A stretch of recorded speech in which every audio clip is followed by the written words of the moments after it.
Hi, thank you for joining me today. My name is Milo Lee, and I'm going to be presenting on Asian stereotypes. You have to know them to avoid perpetuating them. Today is October 28th, 2021. As said before, my name is Mai, and the pronouns that I use are she, her, and hers. When asked to speak, I was so honored. My first thoughts were we can really make a difference because of the patients that healthcare serves. And then I thought about some of the more quiet voices, particularly within the Asian American communities, because of English as a second language, maybe because of fair lack of access. This presentation is really how I would advocate, particularly within the healthcare system, for those who may be uncomfortable to use their voice, maybe afraid to use their voice, or maybe just are using their voice and is not heard. And I also will be sharing my lived experiences as an individual whose English is a second language, as an individual who has a very intimate relationship with the healthcare systems. So thank you so much for joining, and let's get started. So I have been a transplant to the Northeast Wisconsin region for about 15 years, but my roots are not far. If those who are from central Wisconsin may know this, if they are what I call myself a dirt person, a farmer. I actually grew up in the northern part of Wisconsin. When my parents took refuge here after the Vietnam War, my parents became ginseng farmers in Marathon and Lincoln County. For those who don't know, 95% of the U.S. ginseng produced comes from our state. Oftentimes, with any type of presentation that I do, I often get asked about the why. So there's a professional investment. My 9 to 5 job, what I am known for within the Northeast Wisconsin region, is I'm the diversity director at the University of Wisconsin Green Bay within their multi-ethnic student affairs office. I'm also invested as somebody who has received my degrees from the University of Wisconsin schools. I have a bachelor's degree from the University of Wisconsin in Eau Claire and a master's degree from the University of Wisconsin from La Crosse. And I have friends, I have family that's invested in the state, both as people who are residents who lived here, who made their home here, who call themselves Wisconsinites, and family and friends who visit here. So their well-being, their adjustment to Wisconsin is very important to me. But also lastly, I'm a very proud Wisconsinite. What you're looking at is me and my daughter every morning. We listen to Wisconsin Public Radio, and a couple years ago we were chosen as their motto listeners. So I'm very proud to be from Wisconsin. I'm very proud to own up to Wisconsin and represent Wisconsin, but I'm also very honest about how Wisconsin is, particularly with its BIPOC residents and the areas that we can improve, both particularly within mental health care and physical health care. There's also parts of my identity that is not seen. And considering the healthcare system that we're in, considering the type of conference that we're at, I thought I would share the intersectionalities of why I'm invested. I am a cancer survivor. I was diagnosed with a reproductive cancer in my mid-20s, which then jeopardized my fertility. And recently, I've had to be the caretaker for both of my parents and my mother-in-law for their end-of-life care. All three of these individuals are Hmong, English as a second language, very insufficient English skills, I would say. And so those are the experiences that I will be adding to my lived experience today. My first lived experience, my first lived stereotype, every day, in some form, new people, people I've known for a long time, people I consider friends, colleagues, compliment me on my ability to speak English so well. In some form, in some way. In addition, the always where am I from? I'm very open about that I live in the Fox Cities area and that I work in the Green Bay area. And yet that's never sufficient enough of an answer. I always get the double where. Where are you from? Or maybe the double from. Where are you from? This stereotype is tagged as the perpetual foreigner. This is a constant reminder to BIPOC individuals, particularly Asian individuals, that you don't belong here.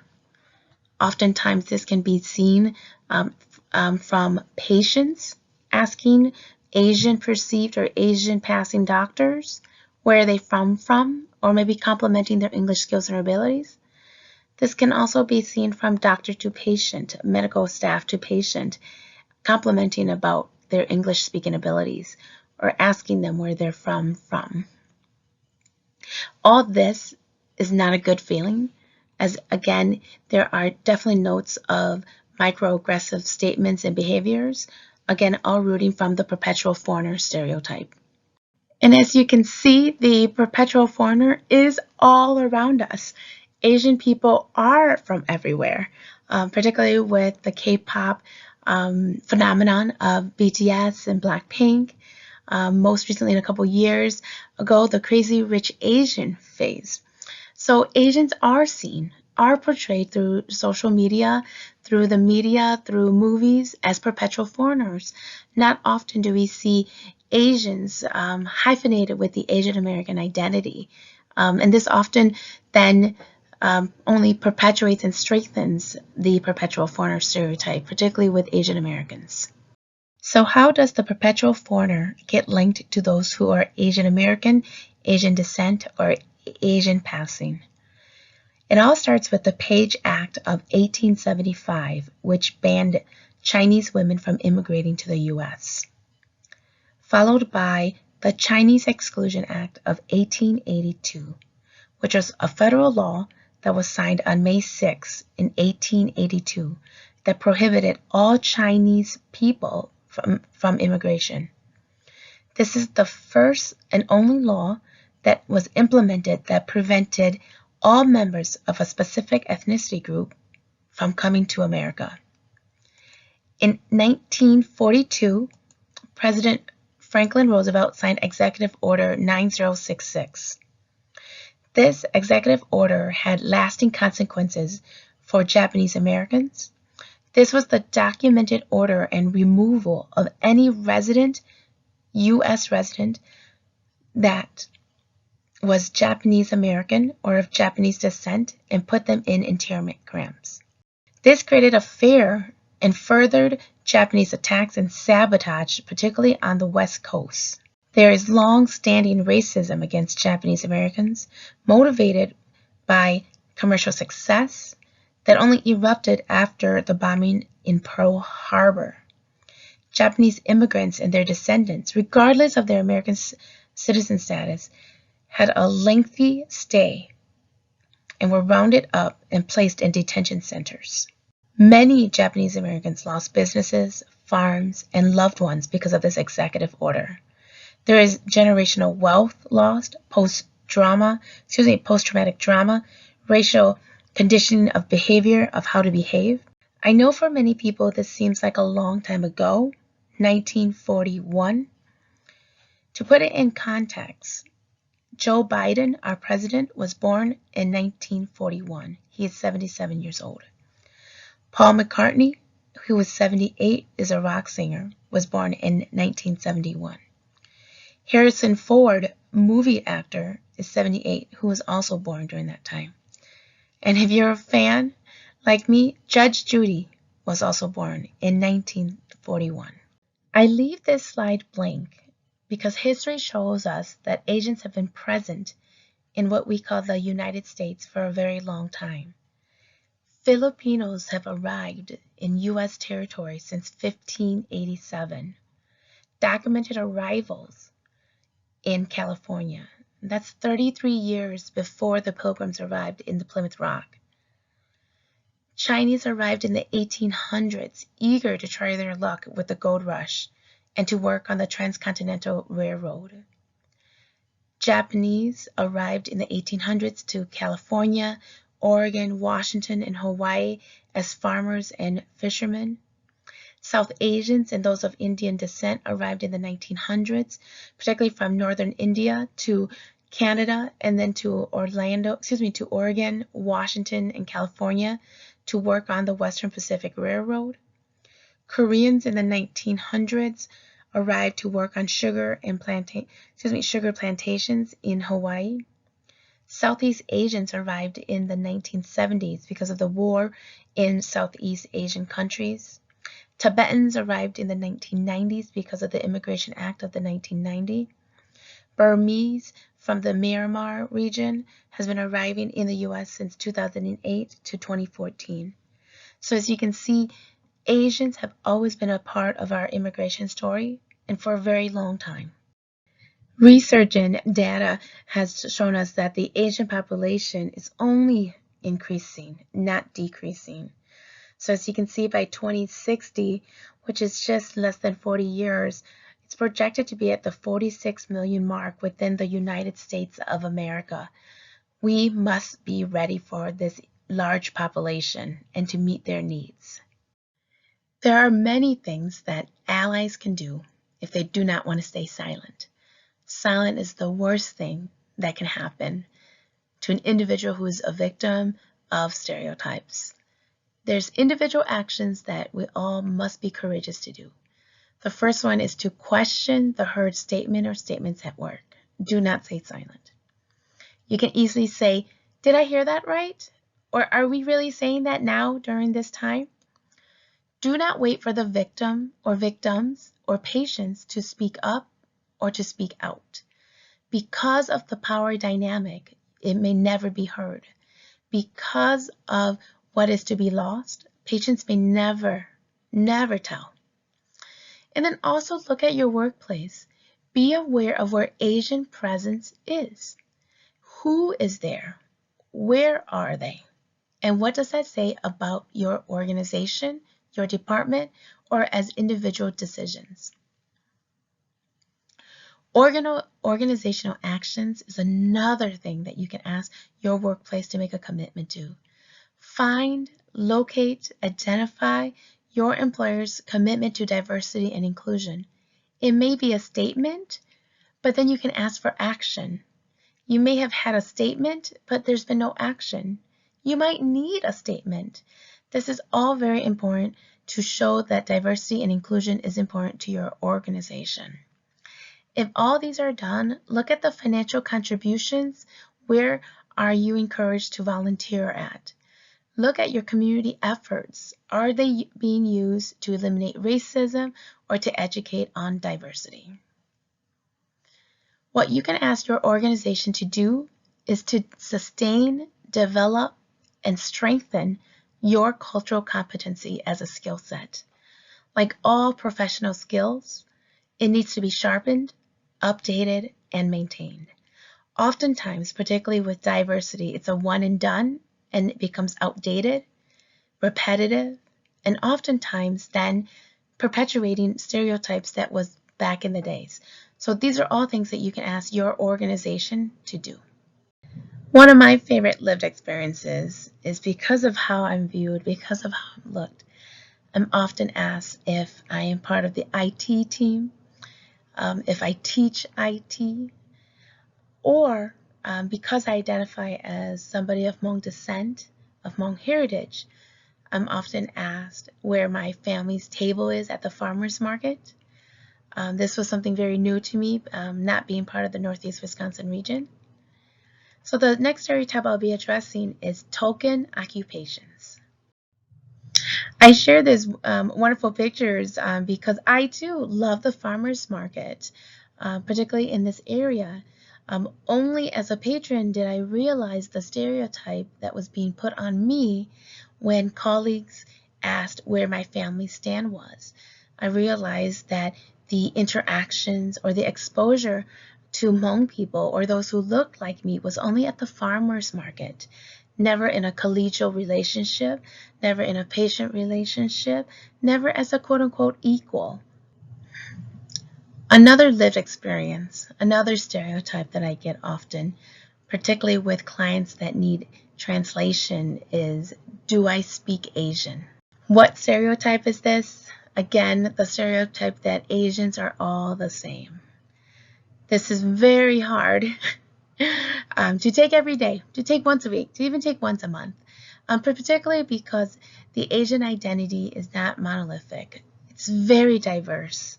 You'll see on this slide that the continent of Asia is very vast. I identify somebody who is of Southeast Asian descent. Many individuals identify as Eastern Asian, Southern Asian, South Asia, Northern Asian, Central Asia, Western Asia. So you can see there's lots of diversity within the Asian identity. One of the things I often ask individuals is, do they consider Russians Asian? Oftentimes people will tell me not to take offense because they said, oh, I'm referencing the continent. Yet I do not see my Russian Americans tagged as Asian Americans. That perpetuates against what an Asian individual may look like within our societal bias and our stereotypes. The diversity of Asian in the U.S. is very vast. As you can see, the three largest populations are those of Chinese descent, Indian descent, and Filipino descent. The next three largest ones are of Vietnamese, Korean, and Japanese. How I identify is within that 15% of within the others, small visible populations. And again, if you look at it, the majority do come from Southeast Asian countries in that region. So what is an ally to do? There are many things allies can do on their own individual reflection and ability. The first one is to really examine your life. Think about what is in your ability. I often ask libraries to stock related materials that are Asian American related. I often ask for authentic exposure. And this is what I like to call looking beyond the F's. It's always fun to look at in the individuals' festivals, foods, and the fun that they have, maybe a dance. What's difficult is to see the racism and discrimination or the microaggressions that a certain ethnicity group is doing. So this is where educating yourself is going to be very important. Write to your schools about the miseducation. If what I'm teaching you about the history of Asian American is new to you, that means that your school, your colleges have failed you. But it doesn't have to be a fail. What you can do is advocate to your school board, to your history teacher, saying this is important to learn and that it needs to be taught now. What you can do as an organization is very different. You can look at your talent pipeline and see how individuals are being recruited, mentored, and ultimately retained. If you're able to get individuals of diverse backgrounds but not able to keep them, that's another story. That's another examination about your corporate campus. What does that mean about your organization? Authentically reflect and examine on frontlines interactions with clients. This is probably the one when I'm in the waiting rooms that I cringed a lot. When I was getting my cancer treatment, oftentimes the frontline people were the ones who would microaggress me the most. Asked if I needed a translator, even though I was talking with them and engaging with them in English. They would perpetuate stereotypes, compliment me constantly on my English speaking abilities with them, or maybe even say I don't look like a cancer person. All things meant to, again, cheer me up, maybe on a positive note, but as somebody who identifies as Asian, it was a constant mental hit to my psyche. Think about establishing mentor and mentee relationships within your organization. These are not only helpful professionally, but they will serve as community resource for individuals who may need different services. So for example, I had an individual ask me if I knew where the closest Sikh temple was. I was very fortunate that I did know. I was able to find them a place of faith and a place to continue their faith development and be able to find individuals who have the same faith as them. I had an individual ask me if I knew where the Korean church was. All these type of resources was able to assist those who, again, of Asian background, would be able to find comfort in life outside of the workplace. I probably get this stereotype every day because I work in a predominantly white organization, in a predominantly white city, in a predominantly white region, and in a predominantly white state. What I talk about is the model minority myth. This implies that my ethnicity or my ethnic minority is better than others. I get credit a lot for bettering my community, being able to adjust, being credited to being more hardworking or academically gifted.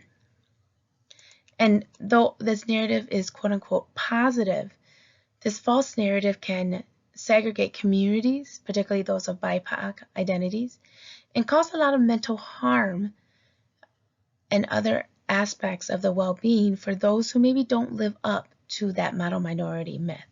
Like all stereotypes, the model minority myth erases the differences among individuals. The model minority myth ignores the diversity of Asian American cultures and the people who identify within that. This stereotype operates along the myth that Asian Americans not only are perpetual foreigners, but also erase any racism against Asian Americans because of the extreme intelligence, because of the musically inclined talent, because of the polite nerdiness, and often because of the law-abiding personalities that are noted with the model minority myth. This is very harmful to the struggle for social justice and racial equity. Being smart, wealthy, deemed as hardworking, self-reliant, or even just saying you're living the American dream can very demoralize individuals mentally because they may not be constantly living up to that model minority or are held up to a higher standard. As I said in the first slide, or maybe the first couple of slides, I serve as the director for the Multi-Ethnic Student Affairs Office at the University of Wisconsin, Green Bay. I've been in that role for a couple of years now, maybe 4 or 5. And one of the things that I get a lot is that question mark statement. You are the director? And this really goes with the stereotypes that Asians are not leaders, are not perceived, are not represented as leaders within corporate America, within the professional realm. Great workers because of the model minority myth, but maybe not great leaders. A couple slides ago, I was telling you that I was born in a refugee camp in Thailand, and then my parents took refuge here in the United States, particularly in central Wisconsin. That is my individual immigration story to tell. But I have seen many Asian Americans, many of my students, many of my peers get asked the same refugee experience, particularly my friends and family who are Chinese and Japanese Americans for multiple generations. This is often their immigration status. Individuals trying to figure out the story without asking for the story or developing authentic relationships. This was seen often when I was getting my treatments for fertility. I was often assumed that I was born here because I was willing to get fertility treatment. Or they would ask if I was adopted because most Asian individuals don't get fertility treatments. This was a constant battle that me and my partner were fighting or were trying to sustain during our fertility treatments, knowing that there was a power dynamic, knowing that we would be seeing our specialists and the teams often. So how has stereotypes changed? So since the COVID-19 pandemic, we can say that Asians were viewed as quite the model minority. You can see by this graphic all the positive accolades. And as we reflect on this pandemic, not only was it dangerous for the whole world, it was extremely dangerous for those who were perceived as Asian American, particularly Chinese. Because after COVID-19, there was many anti-Asian, lots of violence, lots of verbal assaults against those who were perceived because it was considered the Chinese virus. It was then seen as dangerous, individuals as dangerous. The term yellow peril refers to the Western fear that Asians, and particularly those of Chinese descent, would invade the lands and disrupt Western values such as democracy, Christianity, and technological innovation. This is not new. In the mid-19th centuries, many Americans began to feel threatened with the increased immigration from China, hence the Chinese Exclusion Act. There was a lot of reasons for the xenophobia or the dislike of foreigners because of the labor tensions, because of national identities changing. Working class Americans and European immigrants worried that Chinese immigrants would compete unfairly for their jobs by accepting and working for lower wages. Irish immigrants, particularly in the railroads, found themselves in competition with Chinese laborers as both groups were struggling at the lower wage of the money scale. Some Americans are very uncomfortable with Chinese immigrants because of the clothing, hairstyles, particularly in the 1800s, and then also because they were defining Western gender roles. For example, Chinese men were often seen performing duties that was delegated to women in Western society, such as laundry or food preparation. Chinese religion was often seen as heathen or outside of the Christian tradition. Many believed that white supremacy was better, more, and so Chinese men who might marry white women and have mixed race children with them were considered inferior. The fears about Asian Americans led to a lot of discriminatory laws that limited immigration, prevented Asian immigrants from seeking citizenship, and also served as an unfair tax on Chinese-owned small businesses. This is all seen history that has to do again with the yellow peril. So as we're finishing this presentation, I want to know what your first thoughts are. I want you to take a moment and think about everything that we've learned about Asian American presence in the United States, what we know within the state of Wisconsin. So when you see the word Asia, what do you think? Is it a region? Is it food? Is it people? When you think of Asian, does it denote a particular type of person, persons, maybe family for you? Next would be Asians. Is it a group of people? So you might think beyond that one token individual who's in your office, that one token person who identifies as Asian. Maybe there's a presence of the S, Asians, in your thoughts. Now think of Asians in Brown County. You might think, oh, well, we have a large Hmong population. Oh, you might think of our Indian community. What are your first thoughts when you see Asians in Brown County? Now, Asians in Wisconsin. What are your first thoughts? Who do you see? Who do you not see? Who is in your workplace? Who was in your schools? Who are your kids' friends? Who are your kids' teachers? I say that because the Brown County Life Study came out in 2016, and a section of that was about inclusivity. Life means the leading indicators for excellent study. It was sponsored by the Brown County United Way and the Greater Green Bay Community Foundation and the Greater Green Bay Chamber. This was a tool and a guide to assist with where financial investments need to be in the community. Nearly 800 community members, 1,500 scientifically selected households received the survey asking to share their thoughts on a variety of aspects of life in Brown County. So very close to our area, very close to our hearts. The St. Norbert research team, along with the University of Wisconsin Center for Public Health, took a deeper dive into the data, and this was one of the things that I took from it. It examined inclusivity of the community of Brown County. And this was one of the statements. Belief by a number of percentage of individuals in Brown County surveyed believed that the growing diversity was having a negative impact. So let's examine what percent.